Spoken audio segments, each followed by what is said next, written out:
Uma breve visão arminiana da predestinação.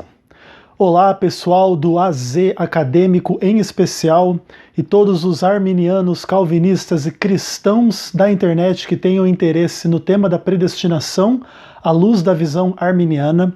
Eu sou Ezequiel Gomes e convido você a refletir um pouquinho a respeito desse interessante e intrigante tema na visão arminiana. Quando a gente fala de predestinação, geralmente as pessoas acham que a gente vai falar de calvinismo, né? O calvinismo é, vamos pensar assim, um ramo do cristianismo que utiliza-se muito fortemente da ideia da predestinação. E será que só os calvinistas creem em predestinação? Em caso contrário, os outros grupos cristãos que diferem do calvinismo creem da mesma forma a respeito da predestinação ou de outra forma? Como é que isso funciona? Eu queria fazer um vídeo breve assim, com algumas questões introdutórias a respeito deste tema, ok? Bom, o entendimento calvinista a respeito da predestinação, ele está fundamentado em algumas premissas. Claro, eu vou simplificar e resumir aqui, mas o entendimento calvinista da predestinação inclui a noção de que tudo o que acontece foi predestinado. Qualquer coisa que venha a acontecer foi predestinado por um decreto eterno e prévio da parte de Deus lá na eternidade antes da criação do mundo. Todas as coisas, inclusive em termos de minúcias, né? Todas as coisas vezes todas as coisas foram predestinadas antes da criação do mundo, no decreto divino, e aí desse decreto flui a criação, a história, a realidade, todas as coisas que acontecem até a eternidade no futuro, absolutamente tudo é predestinado. Esse decreto predestinatório, ele é irrevogável, ele é inescapável e ele corresponde à vontade e à glória de Deus. Nada pode escapar da vontade de Deus, tudo glorifica a Deus. E essa é então um pouco assim das pressuposições, né, da doutrina da predestinação calvinista. As ênfases, em especial, estão na soberania de Deus e na onipotência irresistível. Ninguém pode resistir ao que Deus faz, porque Deus pode fazer tudo e ele faz tudo de acordo com a sua vontade e para a sua glória. Ponto. Agora sim, olha, o entendimento arminiano da predestinação, ele inclui premissas diferentes destas do calvinismo. Então, no entendimento arminiano, nem tudo aquilo que acontece corresponde à vontade de Deus. Esse é o ponto. Esse é um dos pontos primordiais nessa discussão. Não é porque uma coisa acontece que ela foi predestinada por Deus no sentido de ser planejada, desejada, de forma que Deus manifesta a sua vontade através da existência daquela coisa. Até porque, se assim fosse, nós teríamos que lidar com a ideia do pecado, da maldade, do mal, como vontade de Deus que glorifica a Deus. E nós não cremos que essa é a realidade. Nós cremos que Deus ele é glorificado, nós cremos que Deus ele é poderoso, nós cremos que Deus é onisciente, ele tem um plano e ele entende todas as coisas de antemão e etc. Mas nós não cremos que, pelo simples fato de algo existir, aquele algo foi predestinado no sentido de ser perfeitamente idêntico à vontade de Deus, ao decreto de Deus, de forma que Deus seja a fonte desta coisa que existe, em função de que, se assim fosse, nós cremos que Deus deveria ser a fonte do pecado e do mal que ele próprio condena. E aí nós cremos que Deus teria um problema moral no seu caráter, ok? Então, esse é um pouco o arcabouço arminiano em relação a essa discussão. A ideia é que a determinação da realidade, ela leva em conta a existência de agentes livres nas criaturas morais de Deus que a gente pode identificar na Bíblia, pelo menos como anjos e seres humanos. Então, a realidade ela não corresponde perfeitamente à vontade de Deus, mas na realidade estão incluídas vontades de criaturas morais livres. Claro que essas liberdades das criaturas, ou essa liberdade das criaturas não é absoluta, ela é limitada, mas ela não deixa de ser real. Então, na existência da realidade, existem coisas que correspondem à vontade das criaturas, e não à vontade de Deus. E, inclusive, a vontade das criaturas pode estar em oposição frontal, direta, específica à vontade de Deus, ok? Claro que às criaturas não é permitido prevalecer sobre a vontade de Deus de maneira absoluta, ok? Deus permanece soberano. Mas, em certa medida, Deus concede liberdade à criatura, mesmo liberdade que vá contra a sua própria vontade. Ok? E as ênfases do arminianismo em relação a essa questão estão no amor de Deus e na onisciência absoluta, especialmente a ideia da presciência. Claro, deveria ser uma redundância a gente dizer, a gente falar em onisciência absoluta ou em presciência absoluta. Nós cremos que a onisciência já envolve o conhecimento de todas as coisas de forma absoluta. Mas a gente enfatiza isso para demonstrar que nós cremos que Deus sabia de todas as coisas de antemão, mas por amor criou a realidade e criou livres, ou melhor, seres livres dotados de capacidade de escolha, inclusive escolha contra a própria vontade de Deus, pelo menos dentro de um certo limite, ok? Deus impõe esse limite, ele é soberano em meio ao mal que as criaturas escolhem, mas esse mal não corresponde à sua vontade, nem revelada, nem secreta, ok? Agora sim, vamos pensar um pouquinho nas formas bíblicas que a predestinação, nas quais a predestinação é apresentada no Antigo Testamento. Então vou fazer um girozinho básico pelo Antigo Testamento aqui. Gênesis 2, versículo de número 15. A palavra do Senhor aqui diz para nós o seguinte: Tomou, pois, o Senhor Deus ao homem e o colocou no jardim do Éden, para o cultivar e guardar. Então, na criação, existe um quê de predestinação. É o quê do propósito, ok? Deus tem um propósito na criação, uma finalidade. Então, se Deus tem uma finalidade, a criação, ela existe no ambiente da predestinação. Deus previu utilidade, previu existência, e através da criação chama isto que ele previu a realidade, a existência e etc e tal. Então Deus toma o homem que ele criou para cultivar e guardar o jardim do Éden que Deus criou, ok? Então, a própria noção de criação já envolve um quê de predestinação. Nesse caso, a predestinação toma forma das intenções divinas na criação, ok? Outro texto bíblico, Gênesis 12, versos 1 a 3. E aqui a predestinação toma uma outra forma, e a Bíblia diz o seguinte: Ora, disse o Senhor a Abrão, sai da tua terra, da tua parentela, e da casa do teu pai, e vai para a terra que te mostrarei. De ti farei uma grande nação, e te abençoarei, e te engrandecerei o nome, se tu uma bênção. Abençoarei os que te abençoarem, e amaldiçoarei os que te amaldiçoarem. Em ti serão benditas todas as famílias da terra. Aqui a predestinação toma forma de uma promessa a respeito do futuro. Abraão será uma grande nação. Todas as nações da terra, todas as famílias da terra serão abençoadas através de Abraão, ok? E aí, claro, o Novo Testamento vai trabalhar como é que isso se cumpre em Cristo, descendente de Abraão. Mas, de qualquer forma, aqui a predestinação toma forma da promessa divina a respeito do futuro, ok? O futuro será de tal forma que Deus disse que ele será. Então Deus diz para Abraão, um homem que tem uma mulher estéril, que ele vai ter filho, que ele vai ser uma grande nação, ponto.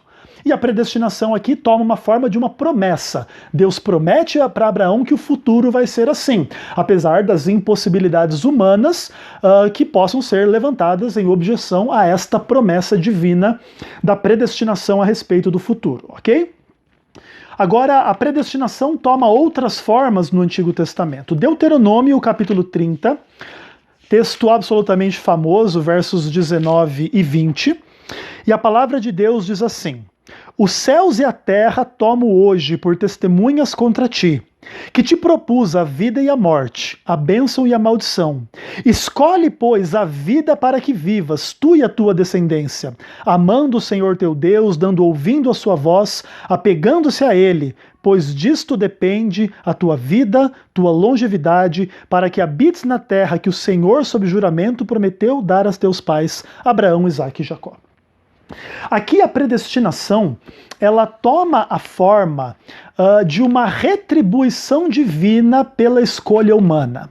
Se o homem escolher a vida, Deus vai lhe dar a vida, ok?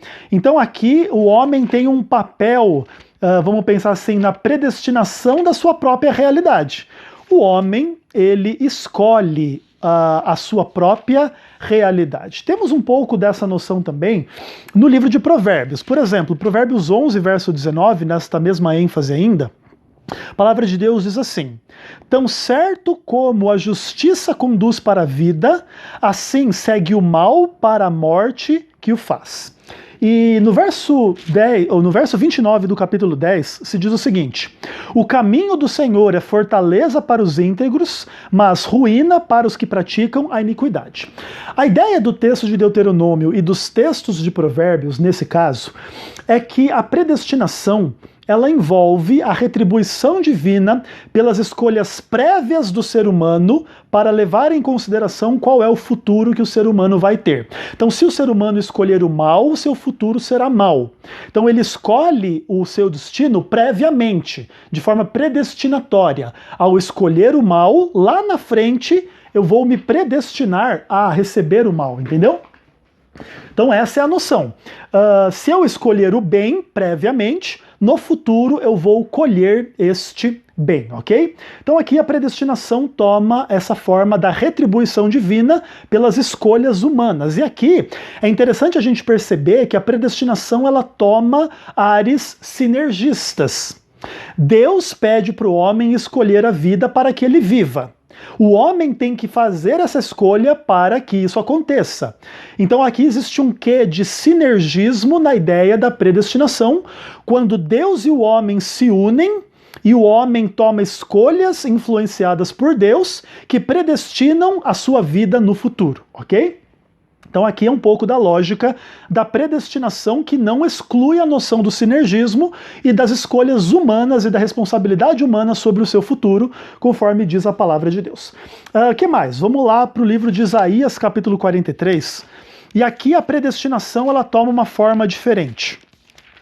Mais uma forma do Antigo Testamento na ideia da predestinação. E aqui a palavra de Deus diz assim, nos versos 20 e 21 do capítulo 43 de Isaías: os animais do campo me glorificarão, os chacais e os filhotes de avestruzes, porque porei águas no deserto e rios no ermo, para dar de beber ao meu povo, ao meu escolhido, ao povo que formei para mim, para celebrar o meu louvor. Aqui, a predestinação toma a forma da eleição divina para a libertação do povo e para que o povo faça uma missão em nome de Deus. Celebre o seu louvor. Então a ideia aqui é que Deus escolhe previamente um povo e ele tem o objetivo que esse povo celebre o seu louvor. Então, a existência deste povo, ela corresponde a esta predestinação, a esta eleição divina, com objetivos de que esse povo celebre o seu louvor. E aqui existem muitas ideias implicadas, né? Nessa celebração está envolvida, por exemplo, a ideia da missão do povo de tornar o nome de Deus que ele escolheu conhecido dos outros povos também. Então a eleição divina ou a predestinação divina de Israel não é excludente da eleição ou predestinação dos outros povos, mas através da eleição de Israel, Deus quer alcançar outros povos também. Essa, em grande medida, é a missiologia do Antigo Testamento, que vai se universalizar no Novo Testamento, com a missão a toda criatura debaixo do céu, e etc. Voltando para o livro de Isaías, capítulo 14, temos uma outra ideia da predestinação, né? A predestinação toma uma outra forma aqui neste capítulo. Então, capítulo 14, versos 24 e 25, a palavra de Deus diz o seguinte: Jurou o Senhor dos Exércitos, dizendo: Como pensei, assim sucederá, e como determinei, assim se efetuará. Quebrarei a Assíria na minha terra e nas minhas montanhas a pisarei, para que o seu jugo se aparte de Israel e a sua carga se desvie dos ombros dele, né, de Israel. Então a ideia aqui, a predestinação, ela toma a forma da condução divina sobre a história. Deus profetiza a derrota da Assíria na luta contra Israel, inclusive a Assíria sendo um reino militarmente mais forte do que Israel. E Deus predestina Israel a vencer a Assíria nesta guerra, nesta batalha descrita em Isaías capítulo 14. Então perceba que a história do mundo está predestinada. Assim como Deus determinou, a coisa vai acontecer. Mesmo que esta coisa seja difícil, no caso de Abraão, impossível, mesmo que essa coisa vá contra a lógica humana, porque na lógica humana o povo mais forte vence o povo mais fraco, etc. e tal. Então, essas são algumas das formas bíblicas que a predestinação assume no Antigo Testamento. Agora eu queria partir para avaliar alguns textos chaves da predestinação no Novo Testamento, especialmente Romanos e Efésios. Então, Romanos capítulo 8, versos 29 e 30, talvez os textos mais importantes a respeito da predestinação no pensamento de Paulo. E a palavra do Senhor nos diz o seguinte: Porque aos que de antemão conheceu, também os predestinou, para serem conformes à imagem do seu Filho, a fim de que ele seja primogênito entre muitos irmãos.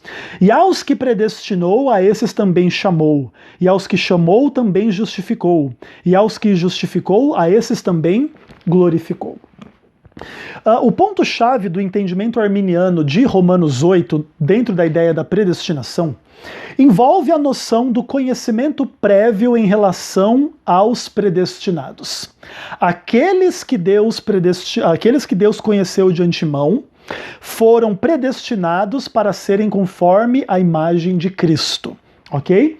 Então aqui esse é um ponto importante. Agora, claro, a gente tem que tomar um pouco de cuidado. A gente percebe que Deus levou em conta informações que ele tinha a respeito das pessoas predestinadas, mas a gente não pode exagerar esta informação e dizer o que foi que Deus viu nestas pessoas para escolher a elas, muito menos em termos de méritos. Então vejam bem, Deus pode ter previsto que as pessoas creriam no seu nome, aceitariam a Cristo e receberiam do caráter dele no seu próprio caráter. E aí se tornariam conforme a imagem do seu Filho. Os cristãos não são idênticos a Jesus, mas devem ser o mais parecido com Jesus possível, ok? Nas suas atitudes, nos seus pensamentos, nas suas palavras, no seu coração e etc. Então Deus previu que pela fé pessoas teriam essa experiência mesmo sem mérito da sua parte. A fé não é um mérito humano, o arrependimento não é um mérito humano, a conversão não é um mérito humano, a justificação não é um mérito humano, a santificação não é um mérito humano, a glorificação não será mérito humano. E Deus, vendo que a sua obra teria como efeito salvar pessoas reais, ele predestinou essas pessoas que ele viu que iriam crer a serem conforme a imagem do seu Filho. E a essas ele chamou, justificou e vai glorificar e etc. Ok? Esse ponto é muito importante, porque aparentemente aqui Deus não escolhe no vácuo, apesar desta escolha, ela tem razão de ser, mas ela não é explicada em termos de mérito, porque nada do que o ser humano recebe de Deus recebe por mérito, ok? Recebe por graça. Mas Deus anteviu que seres humanos receberiam a graça e nesse contexto predestinou estas pessoas para serem salvas, e isso não quer dizer que Deus as escolheu no sentido de preterir as outras, como uma pessoa caprichosa. Não, Deus olhou para todos os seres humanos, viu que alguns creriam, e a esses predestinou para serem conforme a imagem de Jesus Cristo. Outro texto, Efésios capítulo 1, texto absolutamente famoso, né? Versos 4 e 5 e verso 11, a Bíblia diz assim: Assim como nos escolheu nele, antes da fundação do mundo, para sermos santos e irrepreensíveis perante ele, e em amor nos predestinou para ele, para a adoção de filhos por meio de Jesus Cristo, segundo o beneplácito da sua vontade. Verso 11. Nele, digo, no qual também fostes feitos herança, predestinados segundo o propósito daquele que faz todas as coisas conforme o conselho da sua vontade. Os pontos chaves em relação ao texto de Efésios é que a predestinação ela é teleológica. O que ela é? Ela tem propósito. Deus nos escolheu nele antes da fundação do mundo para sermos santos e irrepreensíveis. A mesma ideia lá de Romanos 8. Deus, aqueles que ele de antemão conheceu, os predestinou para serem conforme a imagem de Jesus Cristo. Ok? Então a predestinação ela tem um sentido de propósito. Deus tem um propósito para aqueles que são salvos pela fé em Cristo. Agora, uma outra chave importante em relação ao texto de Efésios é que o texto não diz que tudo o que existe é da vontade de Deus, mas que Deus faz todas as coisas que ele faz segundo os conselhos da sua própria vontade. A gente não pode extrapolar isso e dizer que tudo é da vontade de Deus, senão o pecado, o mal, a condenação é da vontade de Deus, e a Bíblia é clara em dizer que Deus não quer estas coisas, ok? Para terminar, eu gostaria de comentar algumas questões gerais sobre a predestinação. Eu gostaria de comentar que na visão arminiana é muito importante o fato de que Cristo é o verdadeiro predestinado. Inclusive o texto de Atos capítulo 4 que se usa muito, né? Falando um pouquinho assim dos sofrimentos de Cristo e tal, que foram predestinados. Cristo, aliás, é o verdadeiro predestinado. A vida dele é que foi profetizada desde o Jardim do Éden como a semente da mulher que esmagaria a cabeça da serpente, passando por todos os livros do Antigo Testamento, as predições messiânicas a respeito do seu nascimento, da sua vida sem pecado, da sua morte, da sua ressurreição e da sua identidade como Deus que se faria homem, como esse menino que tem por nome Deus forte e Pai da eternidade em Isaías capítulo 9. Então, Cristo é o verdadeiro predestinado. Outra coisa importante sobre a visão arminiana da predestinação é a ideia de uma predestinação coletiva. Deus predestina a igreja como corpo coletivo e predestina em Cristo. Cristo é o verdadeiro predestinado e ele divide desta predestinação com aqueles que lhe aceitam no sentido de salvação, etc. e tal. Mas como cremos que Cristo morreu por todos, esta predestinação está aberta a todos, pelo menos de forma potencial. Se nem todo mundo vai crer e agarrar esta oportunidade, não cremos que isso se refere ou se explica por nenhum decreto predestinatório da eternidade no qual Deus não tenha querido predestiná-los à salvação. Não, Deus predestinou Cristo para morrer por todos. Quem o aceitar vai ser salvo. Agora, Deus não obriga que as pessoas aceitem para serem salvas. E nesse ponto existe a condenação. Ok? Mas não por uma predestinação divina para a condenação. Essa predestinação para a condenação, cremos que não existe na palavra de Deus. Outra coisa. O arminianismo chama a atenção que as respostas atuais dos crentes a Deus, através da predestinação, demonstram a esses crentes que Deus os considerou no seu plano de salvação desde a eternidade. Quando eu experimento a salvação hoje, eu abro os meus olhos espirituais para enxergar que Deus trabalhava por mim antes do mundo existir. Antes de eu existir.